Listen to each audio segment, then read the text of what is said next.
guys, I'm an alumni of the program. I was part of the team Flows, and I'm just here to say thank you. I'm here to say thank you to the Methacton Board of Education, the mentors, the judges, the coaches, and Mr. Abasic, and of course Mr. Clark for coming out here and recording for us. So we're going to start off today with the SNS Wallet team. Thank you.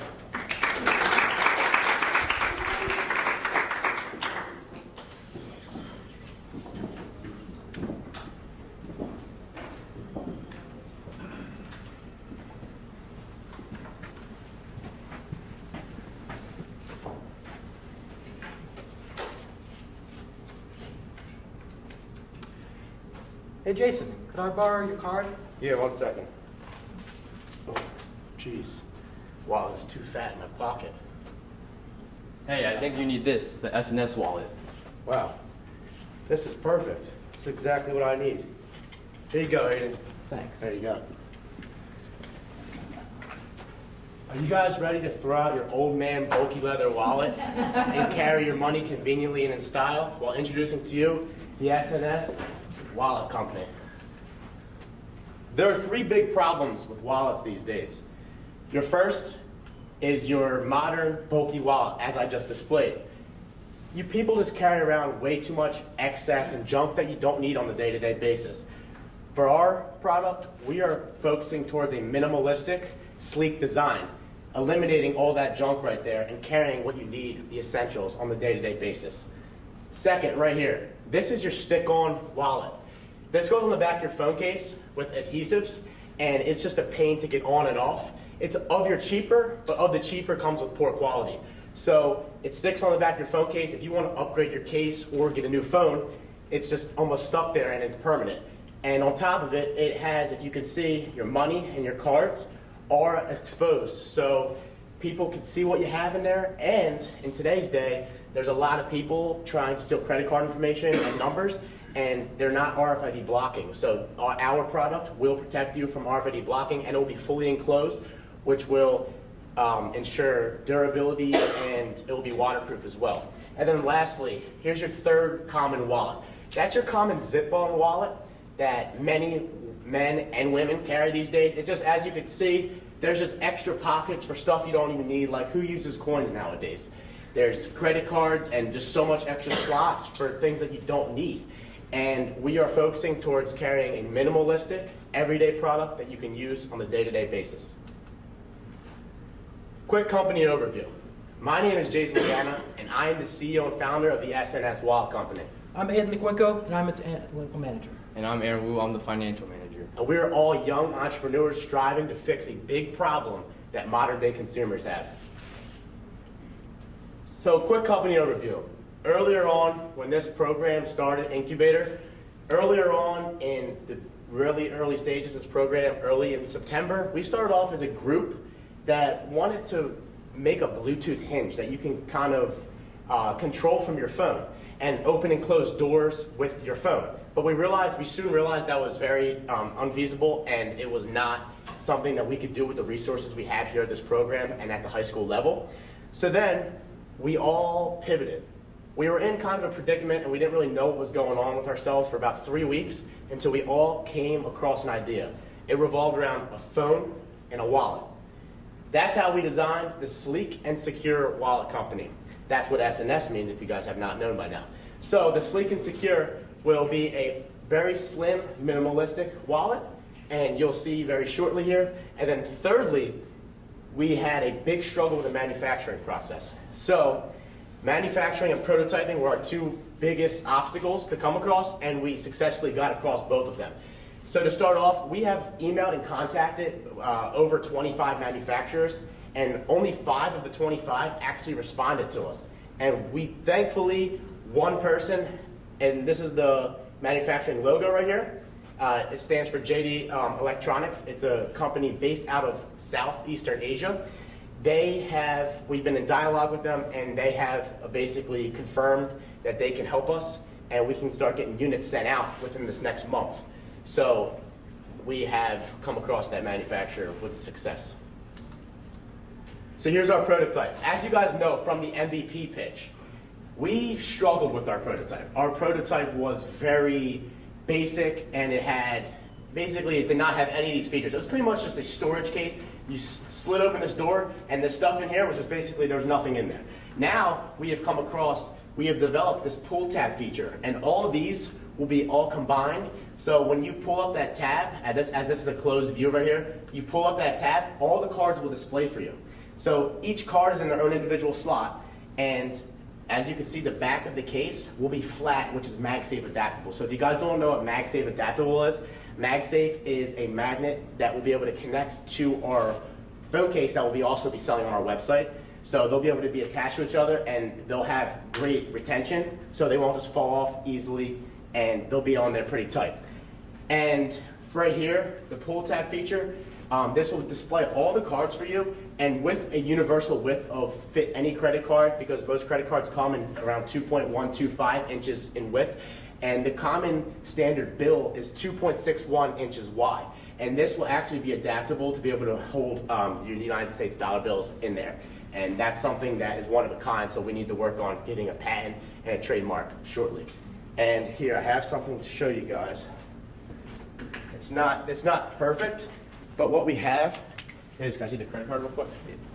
So what we have right here designed is here, I'll take the door off. But right here we have the product opened up. So you see how the credit card's in the front. This is how it's going to be, but there's just going to be multiple layers. So with our high school 3D printing, this is how we did it with our 3D printing. We didn't have the resources right now to be able to print the entire 4 layers that will be able to hold 4 cards or cash. So this is what we have right now, but our manufacturer have come back and say that they can get this design completely created for us, so we have all our materials, everything down next. So this is just what we could do with our high school resources of a 3D printer, so thanks to Mr. Kralik. All right, so our competition is Ridge Wallet and the phone adhesive wallet. The Ridge Wallet is $107 to $207. It is not fully enclosed, which means it is not waterproof. It is also not affordable since it is quite expensive. And then the phone adhesive wallet is $8 to $15. It's a permanent stick-on wallet. So if you try to take it off, it leaves sticky residue, and also it is not secure. So our unique value proposition. So our company stresses the convenience of our product. It's the consumer's choice whether they want the phone and the wallet to stay together or whether they want to carry them apart. And as mentioned previously, it's RFID blocking, waterproof, and it's concealed. So it unlike our competitors, it's very convenient.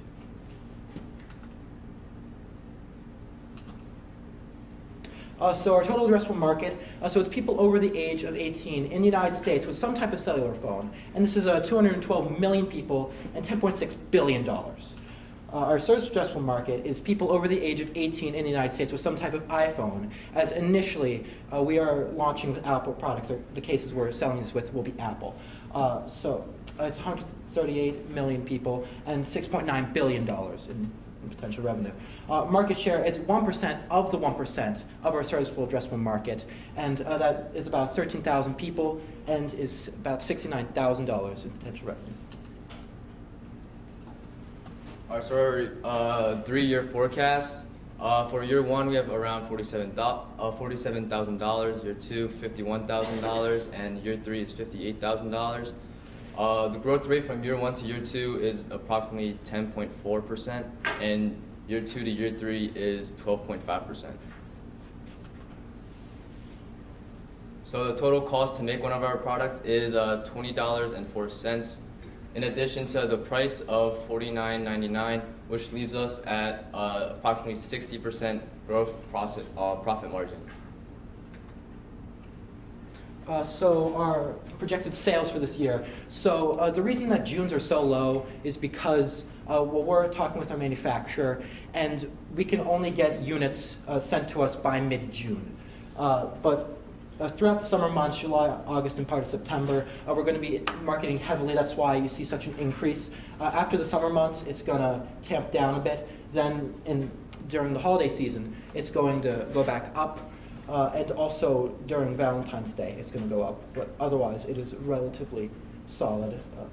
So the number of units, 935 total units are projected to be sold. That's about $46,000, and $13,500 is the cost for those. So our marketing strategy. So we're mainly going to be focusing on Instagram and TikTok, as despite our market being anyone with a phone, we are initially going to be targeting young people. So Instagram and TikTok for Valentine's Day, that's January and February. For the summer months, since it's largely younger people, graduations, high school, college, people entering new jobs as a result of graduating those. And then for the holidays, it's the holiday season, so there should be an uptick. All right, so our MVP results, we conducted over 100 plus surveys, and 72% of those 100 plus surveys said they would buy our product, and 20 plus people have listed their contact information to secure a spot for pre-orders. And to the right is a picture of our website with our product image, description of our product, and pre-orders available. And so now for the moment you guys have all been waiting for, our capital ask. We're asking for $10,000 for 35% equity in our company. And this will all be allocated towards $4,000 in marketing. We'll be having $3,000 in inventory for our revenue, which will be covered for the first 4 months. So with that first 4 months, since that will be covered for that part of the inventory, we'll just continue to roll back all the revenue we get into the company to continue to grow our company. And then we're going to add $2,000 in licenses and legal fees, because we really want to get a patent and trademark, because I think that's a necessity. That's a big step to protect our idea, especially since our product can hold the width of a bifold bill, and most wallet phone cases, you need to quadfold your bills, and there's nothing like this on the market. And also, we want to take a step towards an LLC, a limited liability company, so we want to basically ensure that all of us and our stuff will be protected and taken care of. And then on top of it, that brings us up to our last allocation, which will be $1,000 in a liquidity cushion. So with the liquidity cushion, that's going to be used towards, maybe we need to bump it up in marketing, maybe we need a little bit more for inventory, or maybe there's some other miscellaneous things that we need to spend money on, and that's where our liquidity cushion will come in. So that brings us to our grand total of $10,000. Thank you guys very much. We really appreciate it, and we're ready for questions.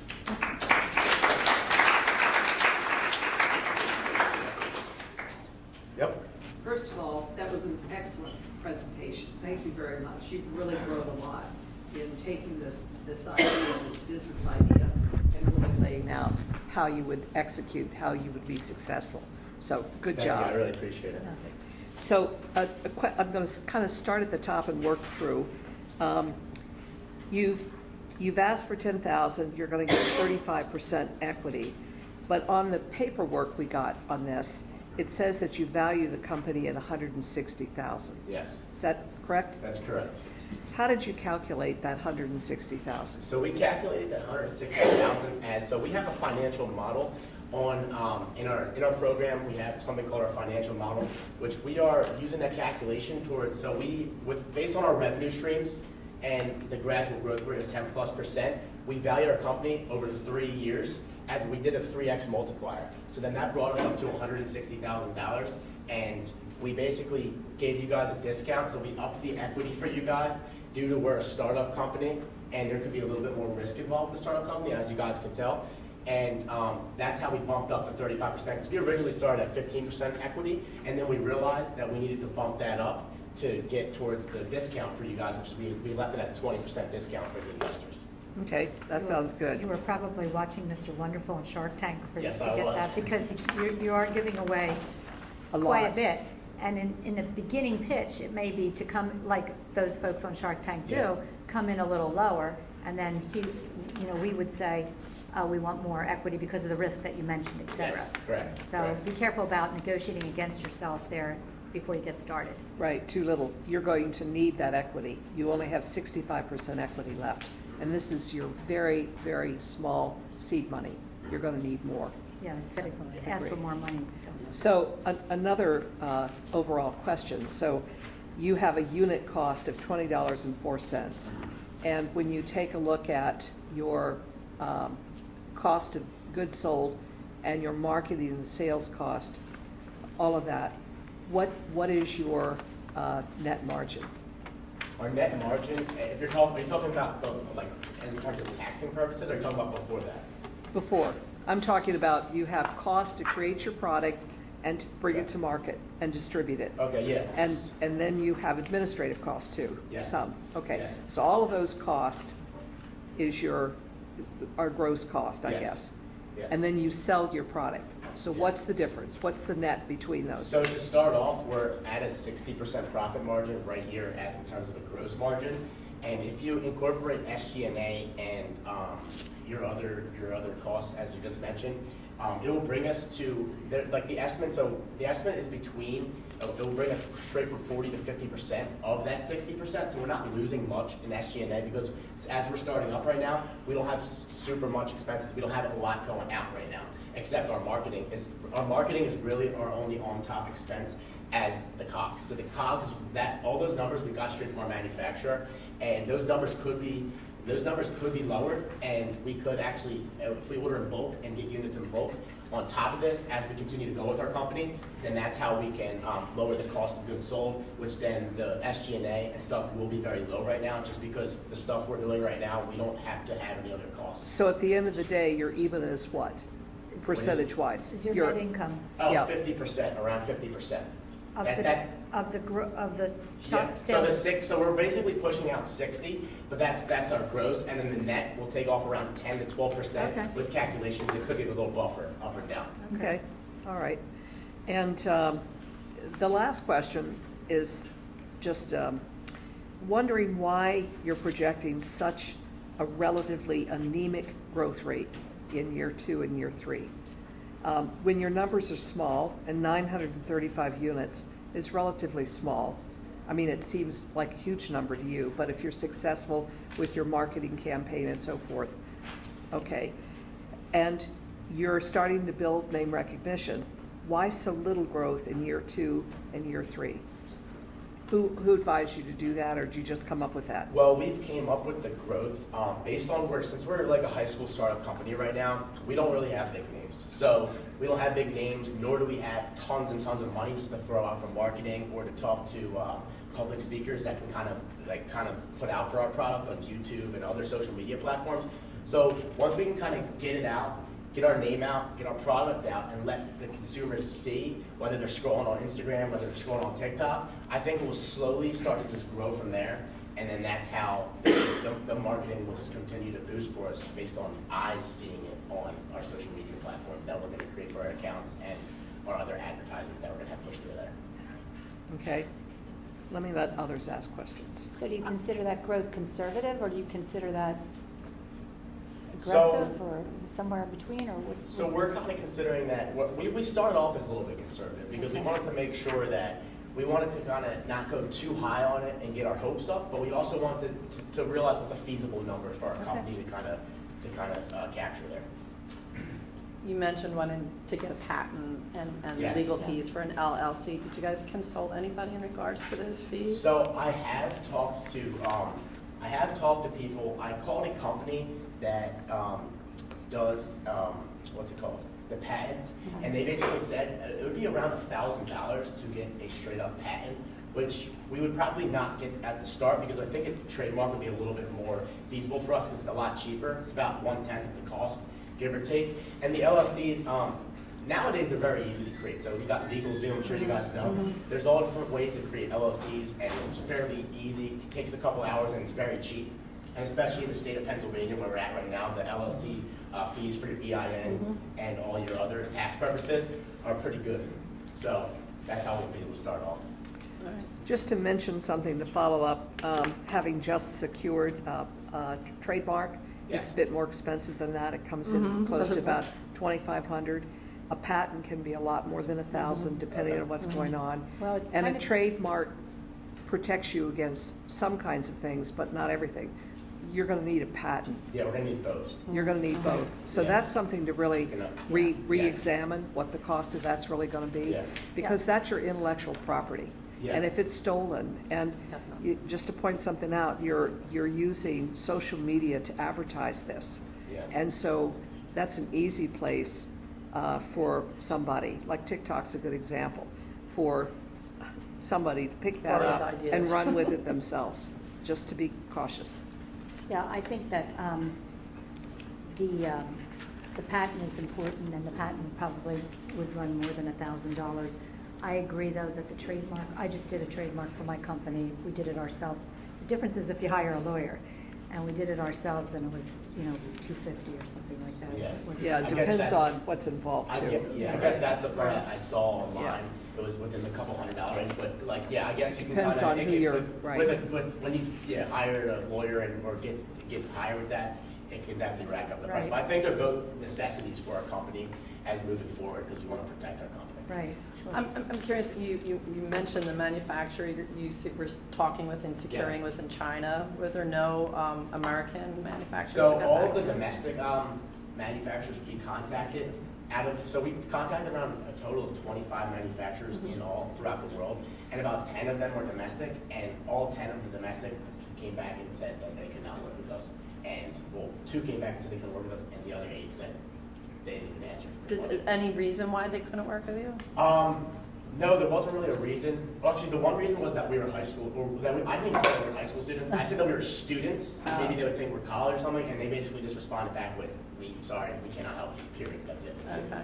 So, and then we began to just continue to dig deep and contacting, and then we ended up getting lucky. One got back to us, we made a couple phone calls and many emails exchanged with different sizes, measurements and all that kind of stuff, and then prototypes and different sort of information with that. So that's how we're going to move forward with them in the month of June coming up.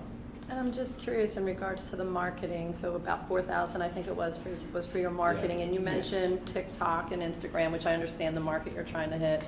What does your initial launch look like? What would you do branding wise or whatnot? Well, I suppose we'd start with informational videos, make people aware of the problem, make them identify with it, and then, show them a solution.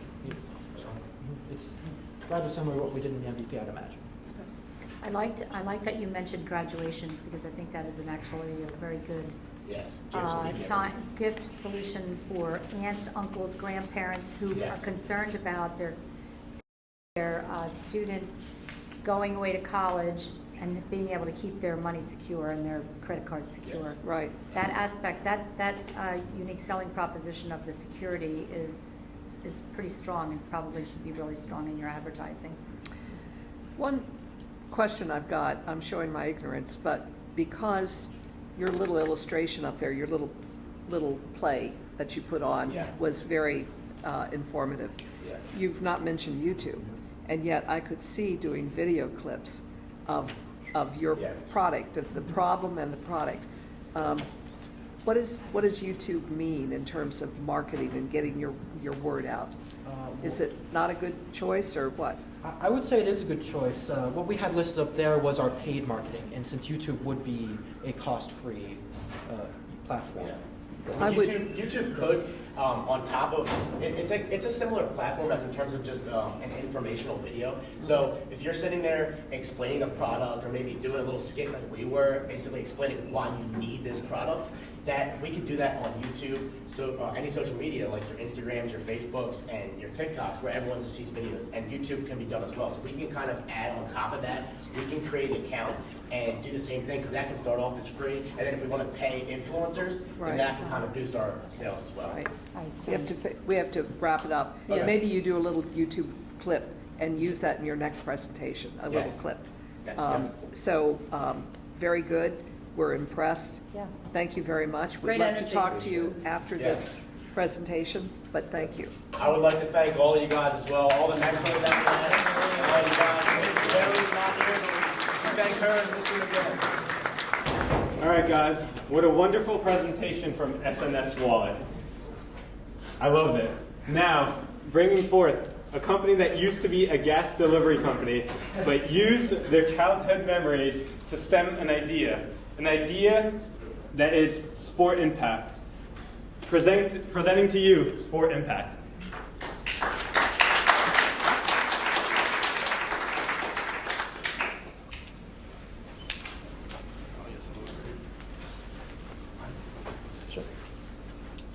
So our company is Sport Impact, and we support the impact. My name is Jeff Hopwood. I'm Will Little. I'm Max Little. And I'm Colin O'Neill.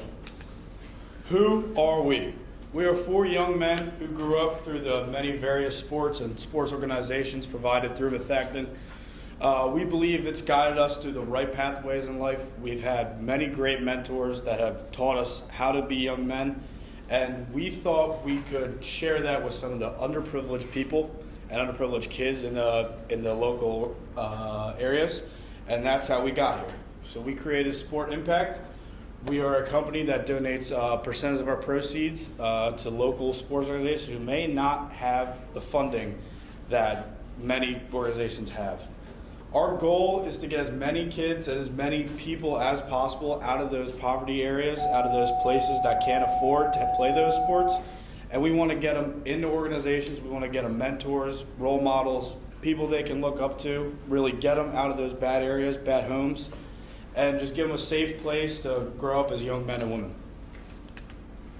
So like Colin said, we all grew up playing sports together and stuff, and we saw that there were kids that didn't have the same opportunities as us, and we're in areas where they didn't hold as many sports as Methacton does, say. And they weren't able to due to financial issues, they should be able to still have the opportunities that we all had and grow up playing sports together. Our solution is a clothing brand that takes 10% of our profits and gives it back to the local teams that we've played through or just need the help they need to push the kids through life to get the skills they need to grow up and turn into good adults. Our customer segment, we're going to sell to athletes and parents. That's really who we're pushing for. That's who we're marketing for. We want them to be able to buy clothing that they know goes to a good cause and they can see it go back to their kids. We partner with the local sports teams, and that's where we're giving our money to, and we're also partnering with businesses to get our name and our goals and story out there. Our direct competition is Nike, Champion, and Under Armour. They make apparel like we do, and they give it to, and they make it for teams. We want to be different from them and focus on the smaller teams, people that aren't really seen in the bigger picture. Nike goes for all these NFL teams, all these big high school teams. We want to go for the smaller people and help them build from ground up. Our indirect competition is Buffalo Wild Wings, Dick's Sporting Goods, and Bank of America. They just take some of their money and give it to, again, bigger sports teams. It's not really helping the people that can't play build up and become better. So why we are unique, we want to partner directly with these organizations rather than giving a money and putting it in a big fund like Nike does and all those bigger companies. And we want to like build relationships like with the coaches and the teams and stuff, and like rather than like just giving like a bunch of money to like a team that gets like spread across the United States or like something like that. So our market share, our TAM is 26.2 million, and this is all kids ages 6 to 17 in the United States. And the reason it's not specifically kids that play sports is because we want to like target kids that don't play sports right now or don't have the opportunity to. That's why it's a wide range. It's not just kids that are 6 to 17 that play sports. And then our SAM is the kids that play sports 6 to 17, or just kids 6 to 17 in Pennsylvania. And then our market share is 2.1%. Or 2.71%, and that is about 6,500 kids in our area that play youth sports and kids that want to play youth sports. Our cost of goods consists of our hoodie, which we decided on 50% polyester, 50% cotton. That hoodie will come completed with the design on it. The other $5.15, it goes towards packaging and shipping. We decided to price our hoodie at $55 per unit, and our profit margin is 54% markup. So our revenue, so we're selling our sweatshirt for around $55, which we got from numerous surveys from people saying that they would buy in that range. So in month one, we're starting off a little slow, but we think that 10 is a reachable goal, and I think if we have not as much marketing, we can kind of just talk to people and get 10 sales. And then month 2 and 3, we kind of jump up. And then month 4 and 5, and then month 6, that's around December. So holidays and also like winter sports, and then the winter sports end and spring sports start. So then again in month 8, around February, March, we spike again, and that's because again spring sports start. And then once we gain enough money, we want to put a lot of like our money back into the company. Around 15% of everything we make, we want to put back into marketing. And then down here, 5,775 is the amount of money for 10% of all sales. That's how much money will go to the youth organizations. And then that's the end cost after we subtract it from our total revenue. And then again, we're donating 11,000 in the second year and 19,000 in the third year. So our gross revenue is roughly $360,000, and our net profit is $73,000. And this is mainly due to the fact that we're giving a lot of our proceeds back to the youth organizations. Marketing. So for marketing, we're going to go to those youth events. We're going to go to those youth tournaments, those outdoor ones. We're going to set up a tent. We're just going to kind of get our story out there as much as we can. Let these parents, let these kids know what we do and what we're about. For our paid social media, we're going to be on Instagram. We're going to be on TikTok. And for our newsletters, we're going to be sending out emails back to those people who have purchased from us, to people who have signed up with us. Just letting them know what's going on. We'll even have updates about local organizations. We'll let them know the scores of the games, if there's any games that happened, things like that. Our MVP findings, we put out a survey, and 60% of our respondents said that they would buy our product. We also communicated with numerous youth organizations, which some are here, Collegeville Cougars, Methacton ARA Baseball, Methacton Warriors Football, and Methacton Outlaws Wrestling. They said that they liked our idea. We just need to get some validation and show the money that we have to give back to them. And we decided to change our name and logo because our old one had no meaning. We didn't mean anything, didn't get our point across on what we wanted to do. So our exit strategy. Our revenue strategy is the one we're using, and we're going for a year 3 exit with a 3 times multiplier and a 35% discount. And we want a discount because we think that our business is worth a lot, but we also know that we're a startup, so nothing is guaranteed. And then our business valuation, we are valued at $288,000, and we are seeking $10,000 for 15% equity, which I noticed is a slight change from the packet. We decided that we should go a little higher because, again, we are a startup and we think that nothing is guaranteed. And then what we're going to use our $10,000 for, marketing, TikTok, that's $2,500, and that's for roughly 10 to 15,000 clicks. And then 3,000 on Instagram, which is roughly 20,000 clicks. And that can drive a lot of traffic to our website. And then legal expenses, we want a trademark, and we think this is going to be roughly 1,000, give or take. And then our inventory, obviously we want to buy more sweatshirts so we can sell them. And we also want to kind of expand from not just sweatshirts, but maybe even sweatpants, shirts, etc., stuff like that. And then our liquidity cushion for either change in material price or any type of malfunction with the website and stuff like that, we have $1,000 for. Thank you.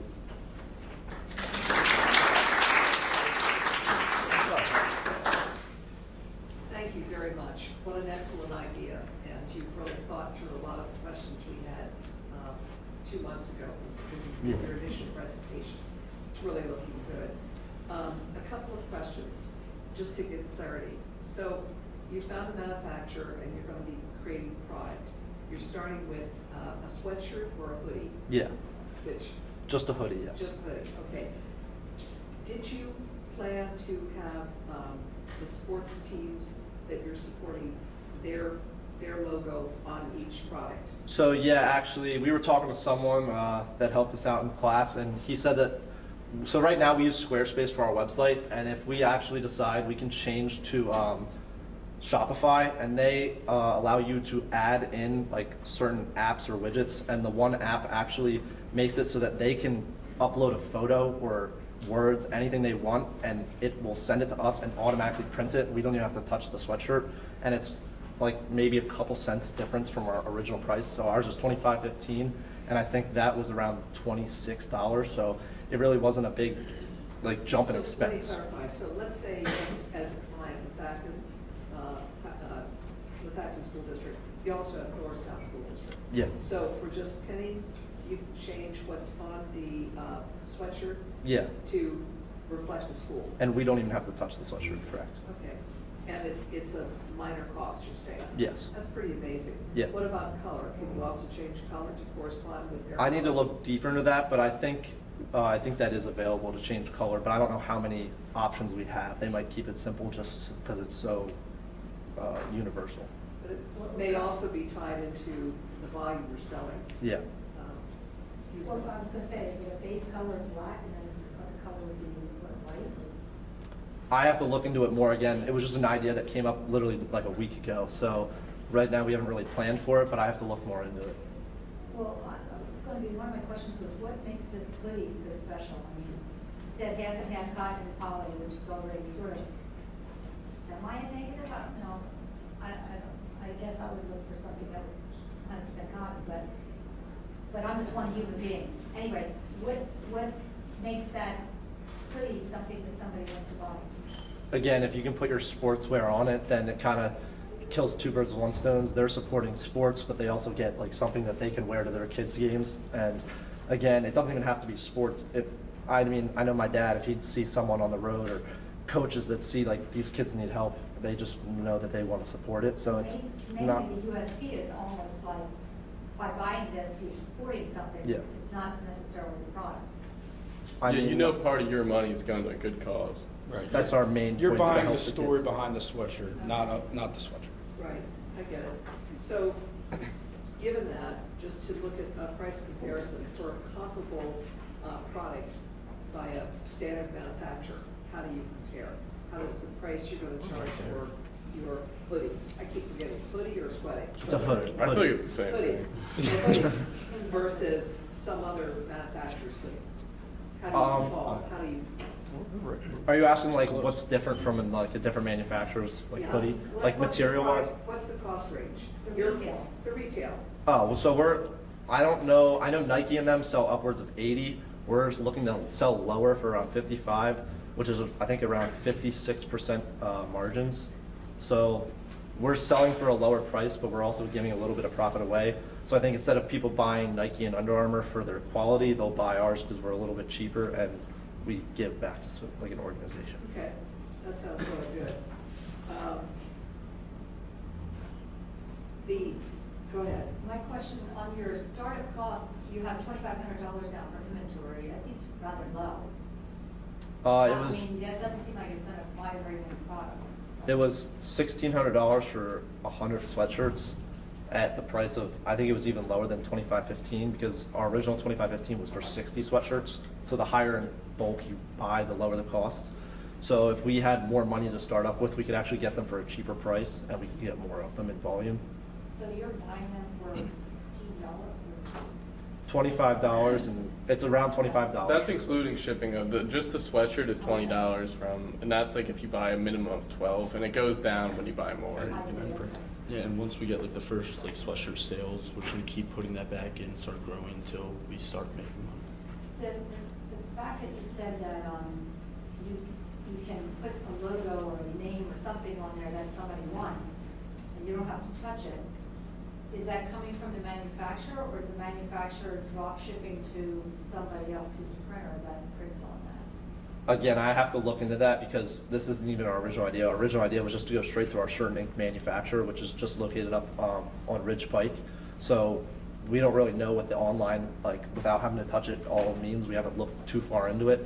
But what my guess is they probably work with someone, and I'm guessing that they get the sweatshirt, give it to them, and then it goes straight to whoever bought it. But they've guaranteed the price you've told us. That's the rough price, And it's give or American take. made. Yes. One other question, as a cost element. You're selling a product, you have sales tax. Yeah. Did you factor in your SG&A, your administrative cost, having accounting support to handle the sales tax? We did not. Okay. Your sales tax. Yeah, and I there's- should look. Thank at you that. for pointing Thank that you. out. Yeah. It's a pain in the butt, but you gotta figure it out. Yep. PA's going to be after you. They'll be looking for you. We'll catch us.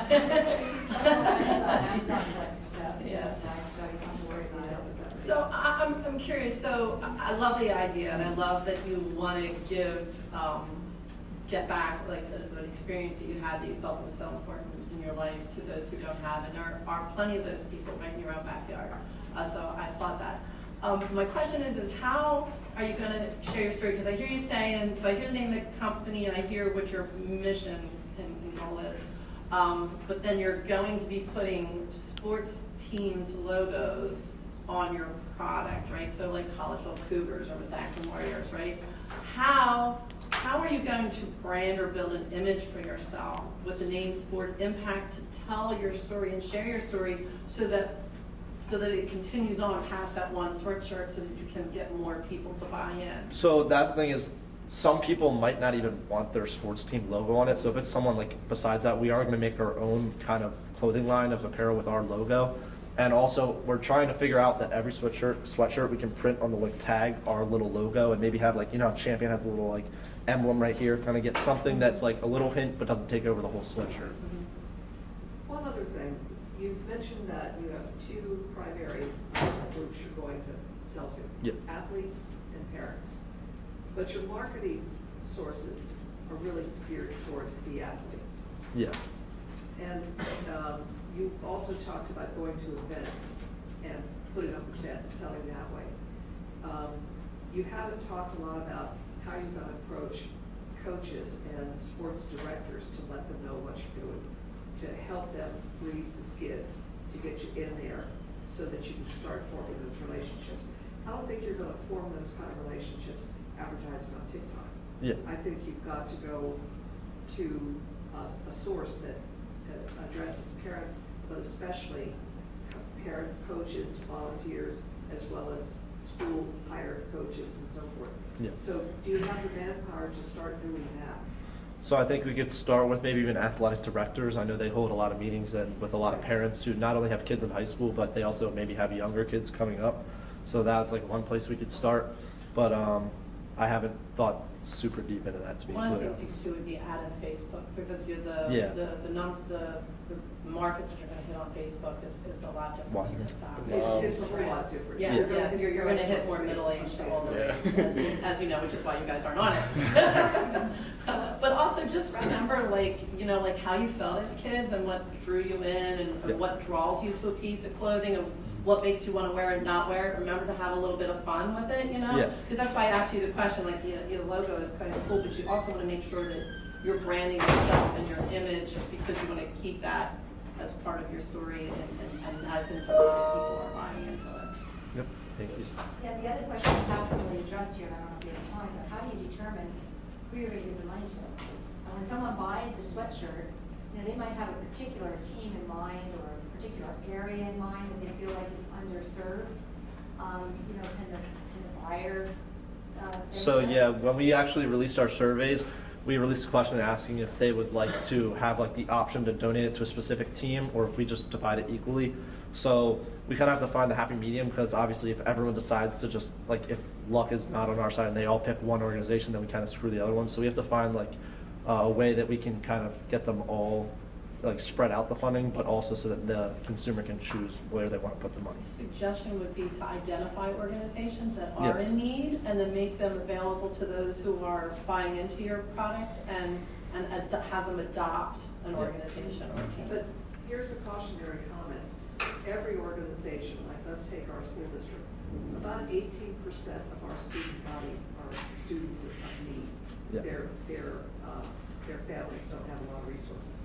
So just to base it on the school, again, you might, if you have a relationship with that organization, you still might give people the option to give to that, even if they're thought of as an affluent school district, because it does mean. Right. I know my son has kids in the wrestling program. Every year there are kids in that program whose parents don't have the resources to fund travel, big travel plans. So Excellent advice. Great job, guys. thank you.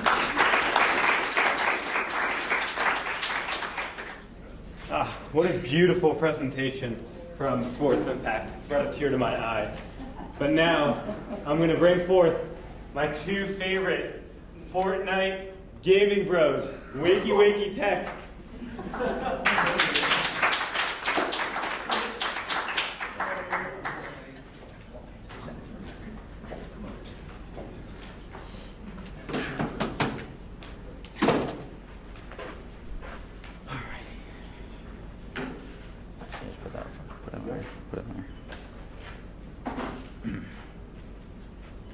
Alrighty. Give the clear. Get the clear. We're good? Alright. I'm Justin Leahy. I'm Vinny Acavino. Vinny, what is that? The keyboard. Where's the keyboard I told you to build? Didn't know how to put it together. I gave you one job, Vinny. All you had to do was build a keyboard. All you had to do. What do you mean you didn't know how to put it together? Why couldn't you put it together? It's simple. All you had to do was put this together. It's not that hard. With Wakey Wakey, our goal is to turn this mess into a finished product.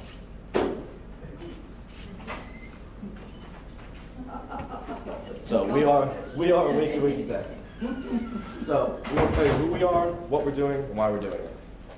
So we are the underdogs, and we're simply built different. I'm Vinny Acavino. I'm a gamer, athlete, and Trans Am fanatic.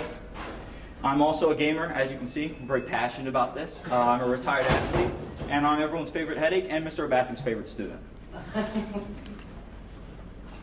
The vision. This slide was once called the mission or the goal, but this slide changed as we changed. We worked with Mr. Obasic and the mentors we went from just following the syllabus, going through the dark, to finding something we were truly passionate about, which allowed us to just excel forward with ease. So now let's get to the problem. So custom keyboards can be way too complex. They're very hard to assemble, and there are way too many options. The market out there for all the parts is really convoluted and really confusing. You kind of don't know what you need or how much you're going to need of everything. Our solution, Wakey Wakey Tech. It's an online platform where everything's all in one place. This gives you an opportunity to learn anything you need to know while giving you the opportunity to join a growing community. So, our customer segment. We settle for males ages 10 to 35. Why, you might ask? Because males make up 55% of the gaming population. And as for the age, 58% of gamers fall between that 10 to 35% category. And out of all the gamers, 1.75 billion of them, or 56%, are on PC. So we get to our total addressable market, which is about 118 million. This is households with PCs in the US, and it's a very much growing market. This is our serviceable addressable market, which we got it down to about 5 million, and this is households just in PA that have PCs. And PA is actually the fifth largest fifth largest PC population in the US, and it makes up 5% of all PC users. And our share of the market is about 0.002% of PC users. This is about 226,000 users, and this is just in the surrounding counties. The competition. Some of the competitors we found, the main three, were CNET, Tom's Hardware, and PC Gamer. While we might share some things with these competitors, like providing tech insight and having up-to-date info, we tend to differentiate ourselves by getting more involved with the community, and we like to take advantage of the things that the other companies don't, like supporting small creators. Some of our unique values. We like to use, we're going to use affiliated marketing. We're currently partnered with K Republic, who is a keyboard part distributor, and we are receiving 8% commission from every sale that's made through links on our website. We're also multi-platform. We figured, why limit ourselves to just PCs when you can take our information anywhere? We're also mobile friendly. And lastly, we want to get more involved. We don't want to just have a web page that you can read and that's it. We want to build a community around this web page and provide unique opportunities. How are we going to do this? With the Small Creator Partnership Program. We're going to kill two birds with one stone with this. We want to build a stronger bond with the community by providing people with things, opportunities they didn't have before. These are the four cornerstones of our program. I know Riot 4K personally, and I got him to get these four on board, and they have a total of 4,600 followers. And so we're going to share with you what we learned through our MVP. So we found out what the favorite keyboard sizes are, favorite components are, and whether or not people want wireless keyboards, and how easy they want their keyboards to be able to be usable. So we found that 24%, or 24% of people want a 60% size keyboard, and this is out of the 7 main sizes of keyboards. We found that 80% want ease of use with a keyboard. This is more referring to the coding and programming of the keyboard. Most people don't know how to do that. It's very complicated. You can easily get lost. So most people want pre-installed software just so they can use it when they get it. And we found out that about 1/3 of gamers, or about 35%, say they want a cordless experience, meaning they do not want cords hanging off their keyboard and having to deal with wire management. As you might know, it gets very hard to deal with all the wires. And one other thing we found out was 27% prefer Gatoron switches over everything else. While that may not seem like a lot, that is a lot because there is way more, but they had 15 brands to choose from. So we're getting to our 3-year forecast. Year 1, we're estimating about 73,000 impressions. Impressions is views on our website. And we're say we'll get ad revenue of $730 with commission of $23,360 for a total revenue for year 1 of $24,000. Year 2, we're hoping to up that impression amount to a little over 100,000. This will bring in around $1,100 in ad revenue while bringing in a lot of commission money. This will bring our total up to around $36,000 for year 2. Finally, year 3, we're estimating that we'll get around 164,000 impressions with ad revenue of around $1,600 and a commission of a little over $50,000 for a total revenue of $54,000 for year 3. For our marketing phase, we decided to pick 3 different platforms at 3 different times. While that might seem weird, we have a reason for that. Our first phase, we're calling it the travel phase because this is near like the end of the summer season. Everyone's traveling, and what do people like to do? They like to brag about where they've been. And where is the best place to do that? Instagram. So we're going to market heavy on Instagram for the beginning. Now we get to our second phase, which will run from September to December, and this will be called our back to school phase, which will be run on TikTok. This is when kids get back to school and they're back in class, just scrolling on their phones endlessly on TikTok, not paying attention to class. And lastly, we picked YouTube. We call this the home for the holiday phase because everyone, it's the upcoming season. Everyone's at home, relaxing, and let's be honest, no one's going to be conversating at the dinner table at Grandma's house this year.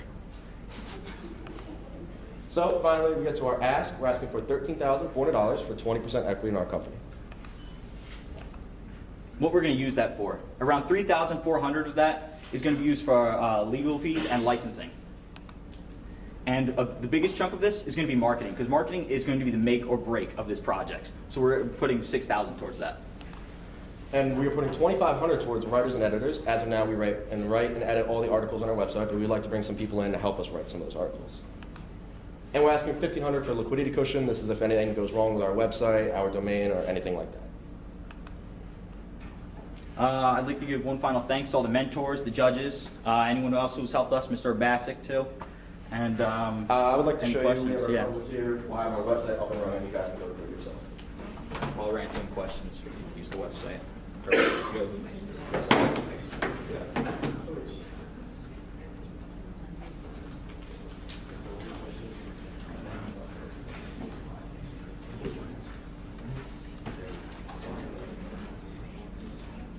Now I'm going to get clarity. Well, it's on their side. Thank you.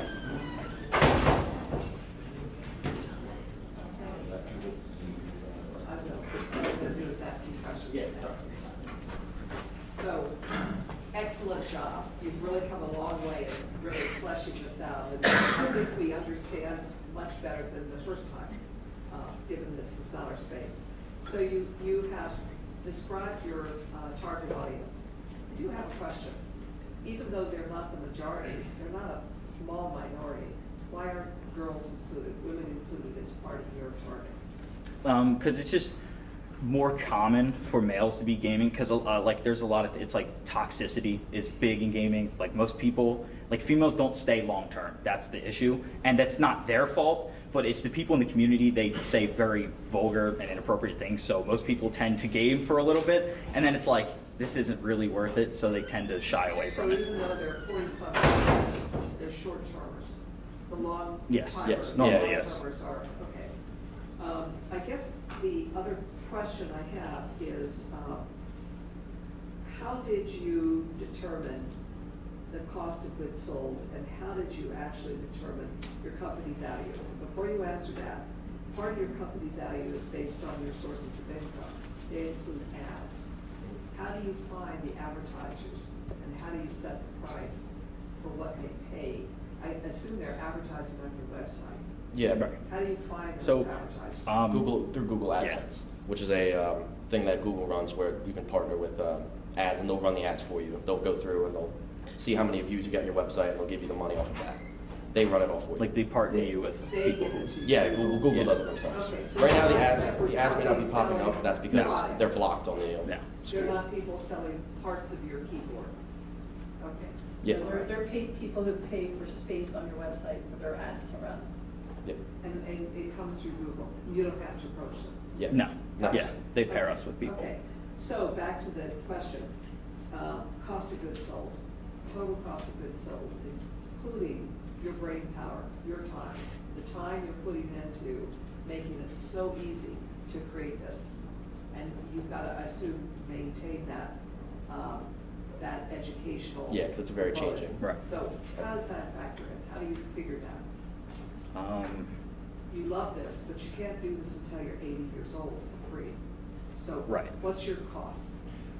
We haven't started paying ourselves yet, and we're not going to do that yet. We're kind of focused just on the mission. We want to get this out there. Our cost is just right now our website, and then obviously our legal and licensing that was factored in there. Our website is $200 to run for the year, and our domain, which is $20 to run for the year. And you don't have to pay anything to Amazon? No, because we're not No. running through Amazon. Our links are through I mean Google, I meant Google. Google AdSense. They take it out off of the thing before we even see it. Right. Yeah. Okay, all right. So I want to ask, your business model is not that you're going to be providing the parts for people to create. You're taking people to another company who's going to pay you a commission. Yes. Yeah. Okay, and the other company is sort of invisible to them? The customer thinks it's you? No, they know it's the other company. We're writing articles about these things, and then at the end of our thing, we set a link, and if they click that link for the next 30 days, whatever they buy on that website, on K-Republic. So sort of like affiliate marketers, you're affiliate marketers? Yes. Yeah. Okay, then I'd like to ask about building your community, which I think is an excellent idea. Kind of reminds me of like Jeep and Harley Davidson, you know, these companies that have built communities from their buyers and their users. How do you anticipate doing that? How are you going to build a community? Because I also imagine that sometimes gamers are isolated. So to be Right. part of a community would be filling in a certain human need that they don't really get when they're gaming necessarily. Or maybe they do, because they're competing against somebody else in the game. But you know what I mean? Like, so how are you going to build a community? Okay, so that is where we took to Twitter, because Twitter is a big thing for gamers because, as you say, they don't they don't really conversate face to face most of the time. So Twitter is a big place where they all gather. So what we're doing is those 4 partners we had, Yeah. they're basically starting us off, and what they're going to do is bring in all of the it's going to be like Twitch/Twitter. So basically, they all stream like Call of Duty, Apex Legends, big AAA titles. So by bringing them in, that's going to bring in tons of the little fish or people with maybe 0 to 10 viewers, which over time, that might be a little bit, but it'll add up quickly because everyone's going to see, wow, if there's already over pretty close to 5,000 people here, then it'll be easy to at least get, what, a few hundred followers from that, you figure? So are these folks what you would call influencers? Are they people that you're going to end up paying? In the long run, probably yes. But as for right now, they said they like the project and that they enjoy the mission because they think it's a good idea. Maybe they're not big enough to ask you to pay. But yeah, that's why part it's of like it. the That's why small creator. the small creator, because I feel like that's that the big business kind of skip over. They go, oh, well, that person only has 10 followers, just leave them in the dust. Where we think, well, if we take them all and bring them together, we can all rise up at the same time. It's like a groundswell. It would be like a groundswell. And so in other industries, like let's take cooking, for example, there are bloggers who become superstars. You're seeking to be the superstar of gaming. Okay. And through that, will you also create a blog to accompany what you're doing with your educational outreach? You're creating this community? Will a blog go with it? Yeah, the blog's actually It's on on there. the If you click it's on the the- website. Yeah, Yeah, if you We click the already have what's some- new page or the I'm vault showing my page. ignorance. No, you're fine. That's why That's we all wanted right. to give you the website at the Yeah, same that's time. right. Stop with Yeah, questions like That I that. wondered about was when you were talking about paying for writers, and now with AI, mean, Or ChatGPT. the buy so-and-so might be valuable. They don't have The the author's- access they have. The author's name might be valuable, Yeah. but the actual article to be written, you might be able to write. Right, but like you just said, I think it's not also about the article, but more about the person, because they will bring connections with them too that'll lead us branch out further. So, marketing-wise, I want to applaud you a little bit because you're already building an image and a brand. I don't know whether you see, but I see it loud and clear from your imagery on the screen to what you came dressed in to your website design.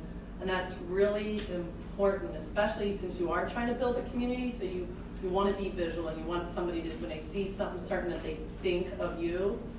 So well done, well done, in the right direction. Not perfect, but definitely in the right direction. So, and I can see how your passion and your love for this pulls into it. And remember to keep it fun. All right, excellent job. All right, you guys clean this up. What a fantastic presentation from Wakey Wakey Tech. But now, I'd like to bring forth a backpack that has the mission to grow with you. Big, better bags.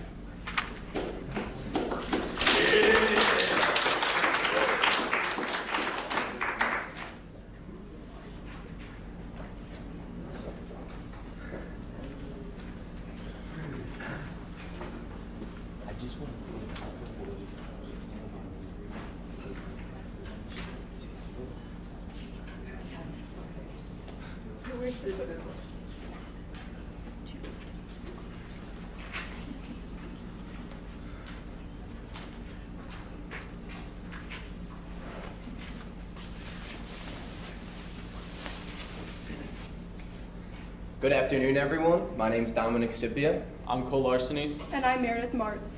and we are B3. Bigger, better bags. So, who are we? As you heard, we are B3. We are 4 high schoolers who have grown, and we've realized one problem together, and it comes from our backpacks. There's 2 problems we've realized with backpacks. One, they can be too big, and you put all your stuff in there, and there's so much extra room. Now you're just lugging around a giant bag, and it's just super unnecessary. Second problem, they're too small. Now you're stuffing all your stuff into one pocket, and it's super crammed, and you're stressed out trying to find the right thing, and it's super stressful and annoying. So that's where our bag comes into play. As you can see, this is your pretty standard backpack in the base. And as you look further, you have two bags that you can detach for your daily needs. So, for example, you keep in this pocket your everyday essentials you need to bring to school. This would be, for example, like an athlete's bag. You have your school supplies in this bag. Sorry. You're fine, go ahead. School supplies in this pocket. You need those every day. You're not going to move those out. And then, say, in the second pocket, you have your change of clothes, your shoes, whatever you might not need if your practice gets canceled.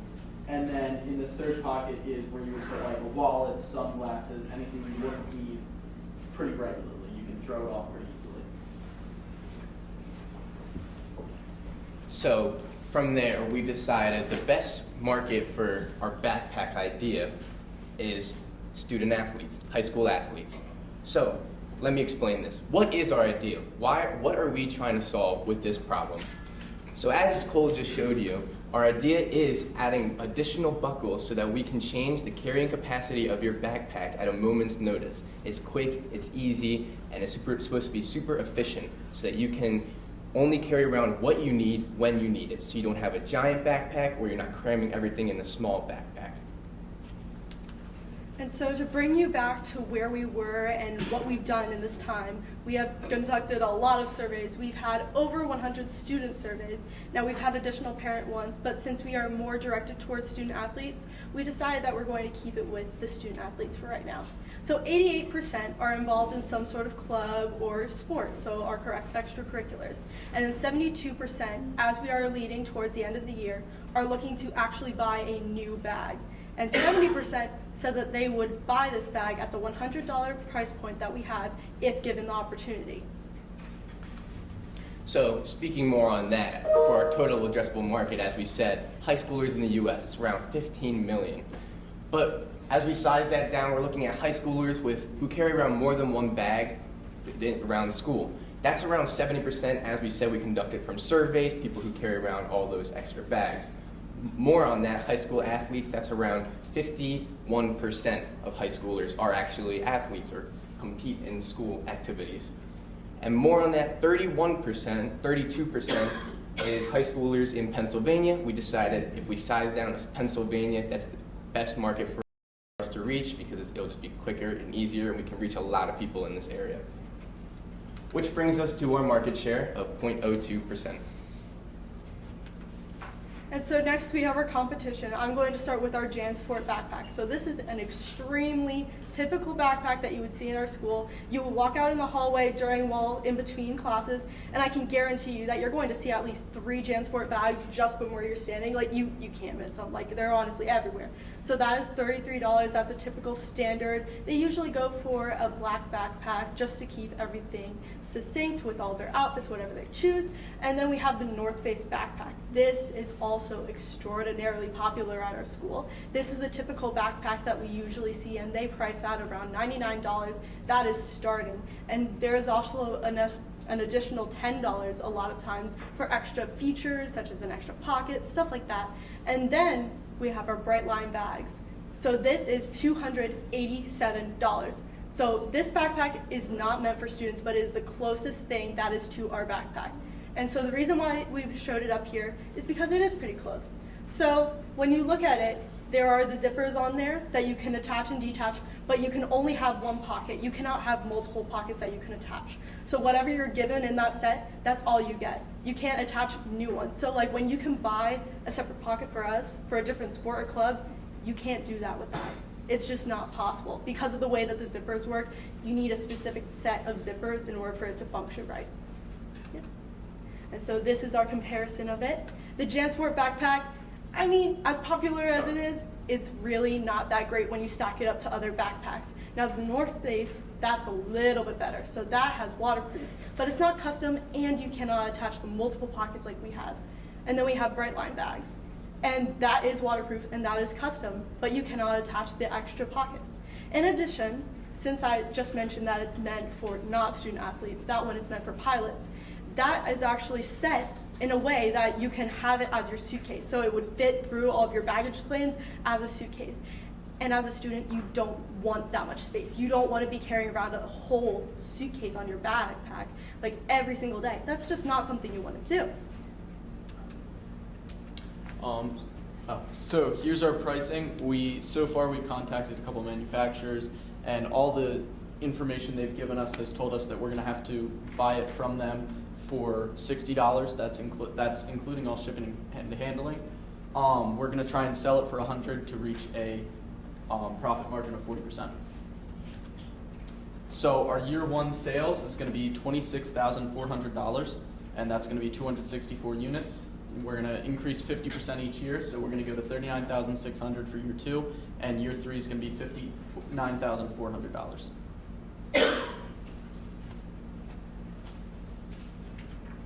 And so our marketing is going to be at about 20% of the revenue of each year. So the revenue for year 1, this is 20%, and then it's according 20% of each one. We are increasing how much we're using for marketing because over time, we're losing the popularity of having a fresh new bag on the market. So we need to make sure that we have a marketing that can help sustain the amount that we previously sold in the previous years while also exceeding it and growing.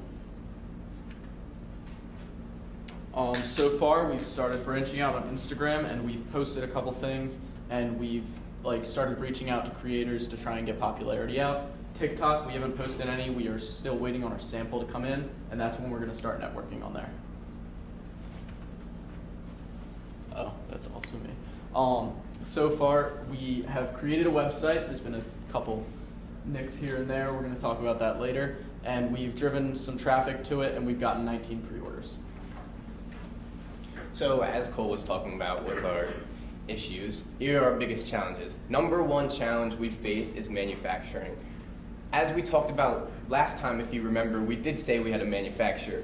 Here's the problem. After that first pitch, they stopped talking to us.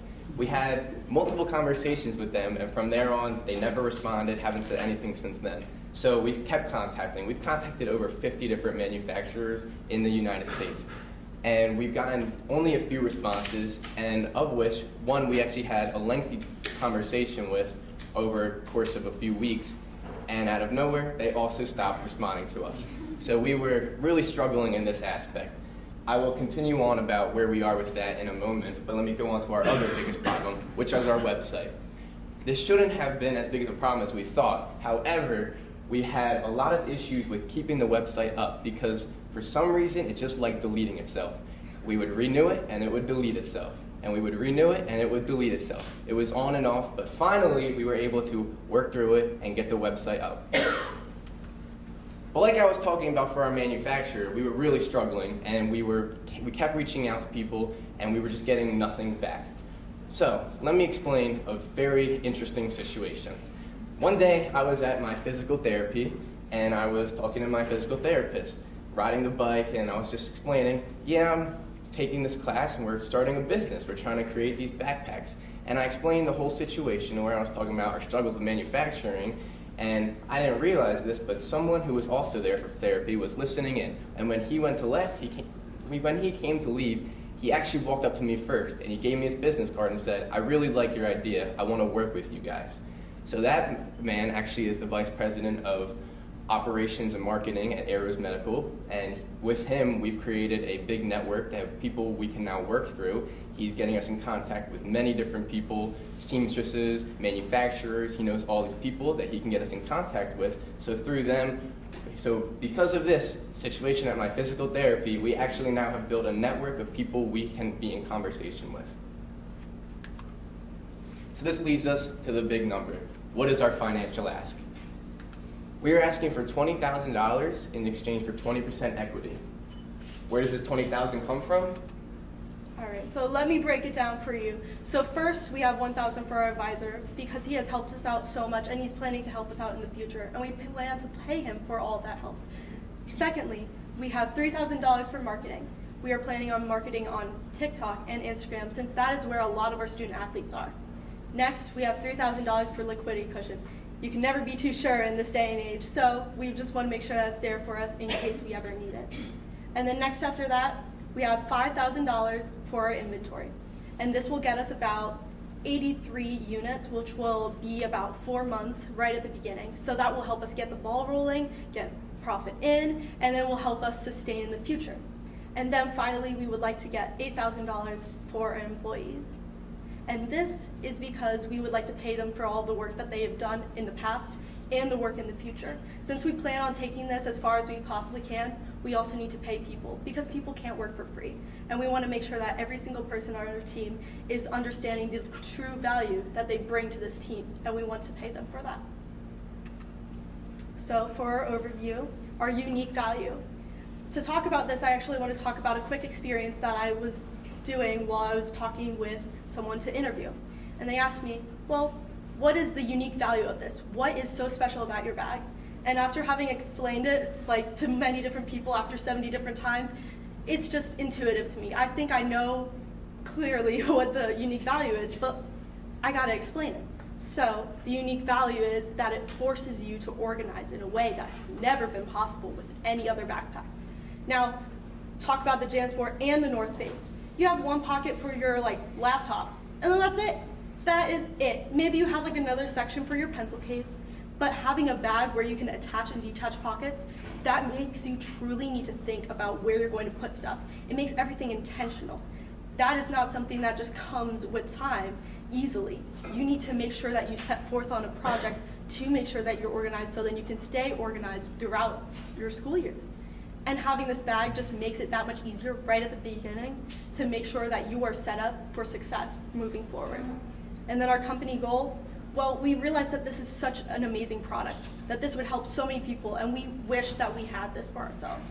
We really do. We wish that when we were starting high school, we had this, because this is, honestly, when you see this, it's honestly kind of essential. Organization is an essential factor to every single day in your life. Whether you're at school, at home, doing anything at work, it is truly important.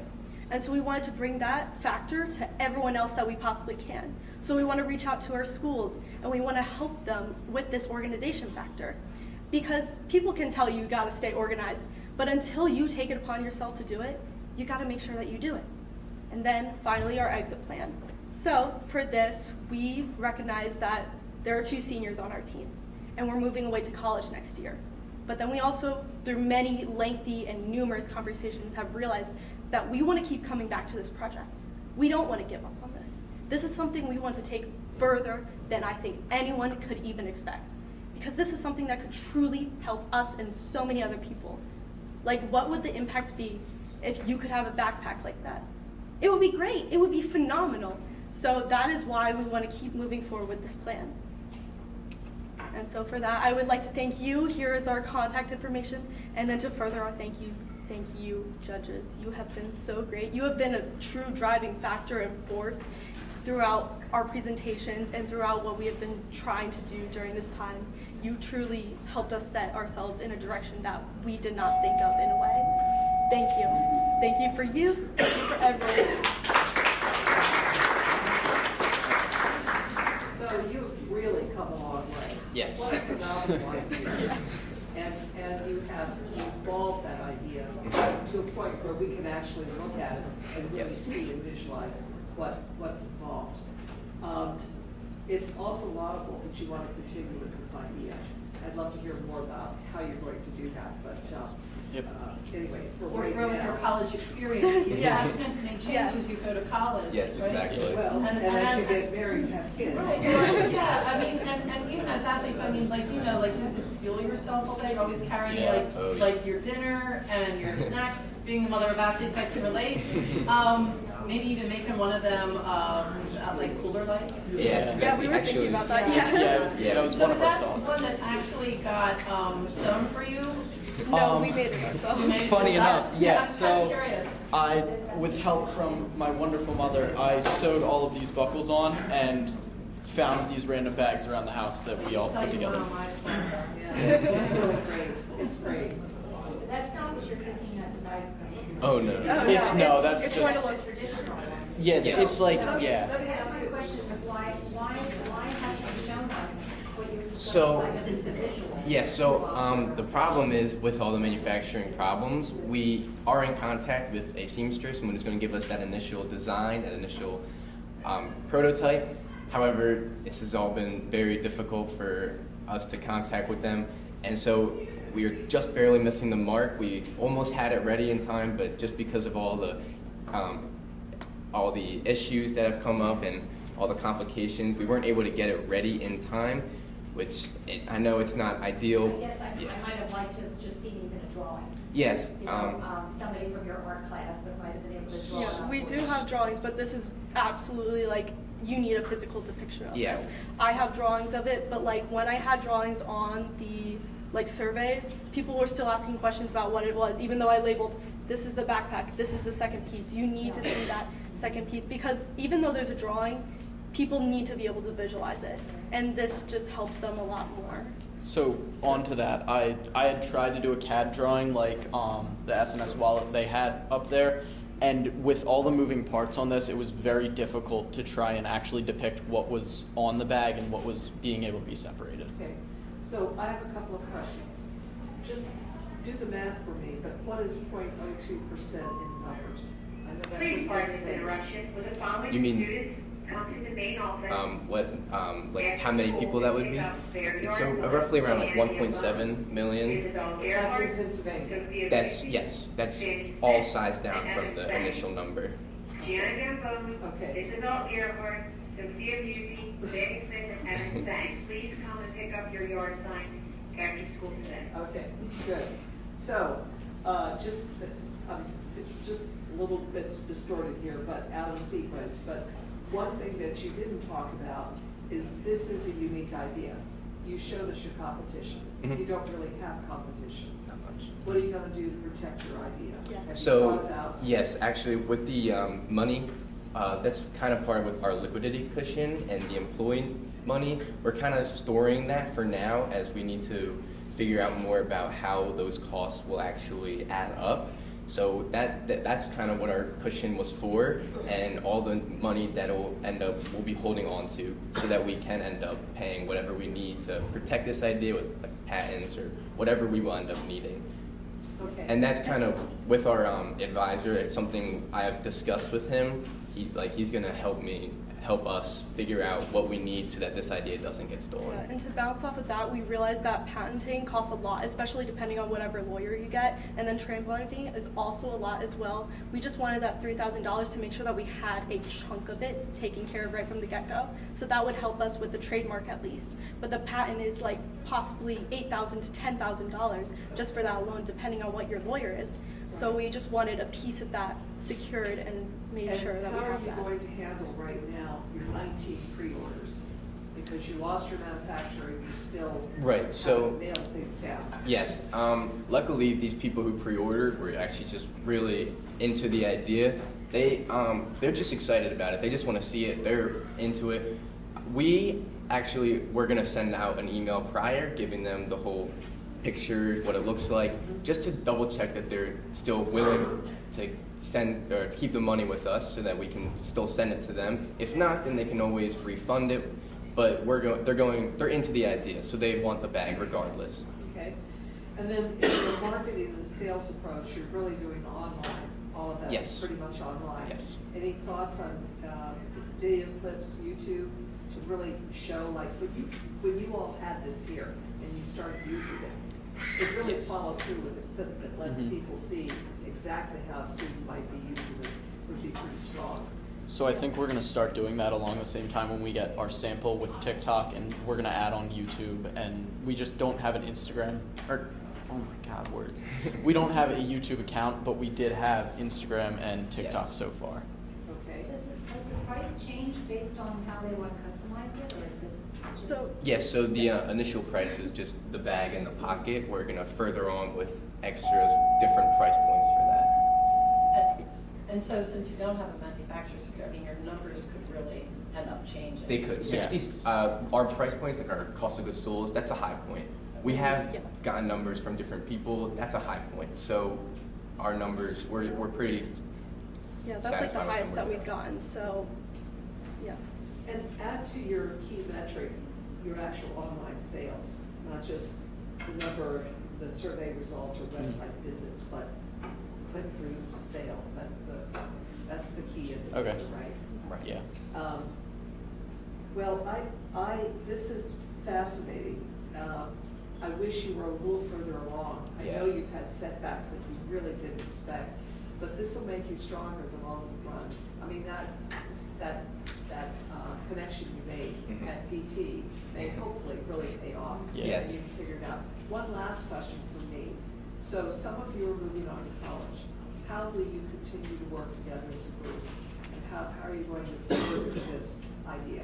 Yeah, so we were planning on taking video calls, so like if there was something that could easily be addressed through an email or through a video call, we would do that. And then during holidays, we would come back and make sure that everything was okay and secure for us to leave again.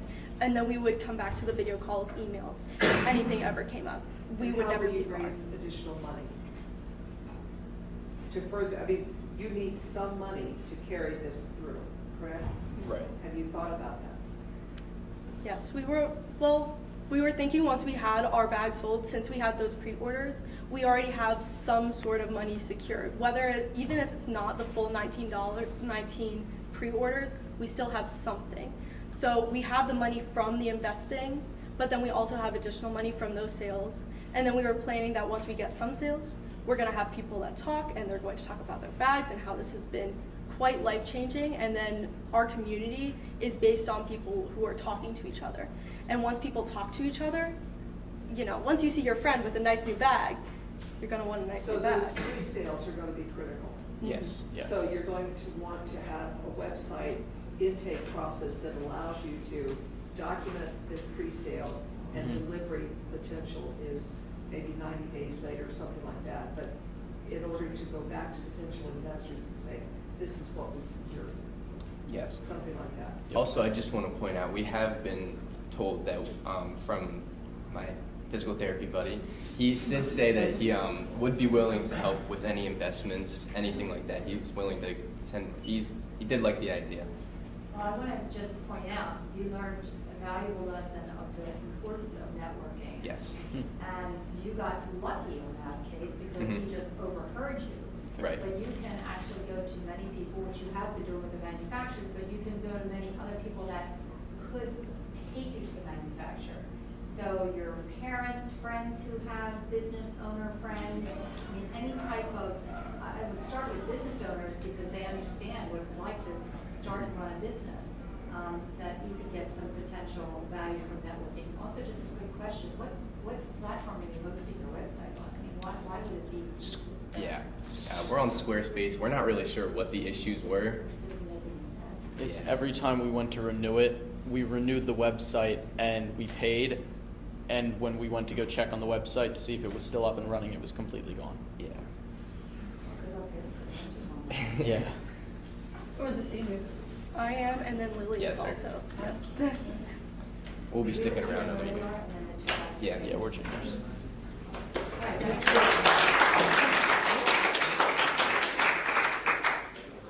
You did a great job, from the start of the year with all of your ideas through the end when we did this really great debate. And it actually came down to after our debate and talking about how you all did. The scores were really close and it really did come down to numbers. We are awarding 2 first place prizes this year because there was a tie. It was an actual tie. And this year there is actually a monetary prize thanks to the generous donation of Mr. Kramer. So the first place teams, each person who is a member of the first place team will receive an entrepreneurship prize of $150. Each person on the team will receive that from the foundation. You'll receive that check at a later date. Mrs. Pergolini will be bringing that, and the winners this year are Wakey Wakey and SNS. Your photo op with our judges. We would appreciate it. So, great job. Pictures. Did you get pictures? And then, so we're going to do this, and then we're going to do the whole class. So who lost it? What?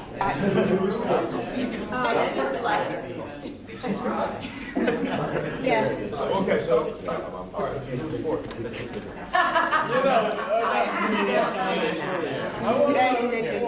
I need to know.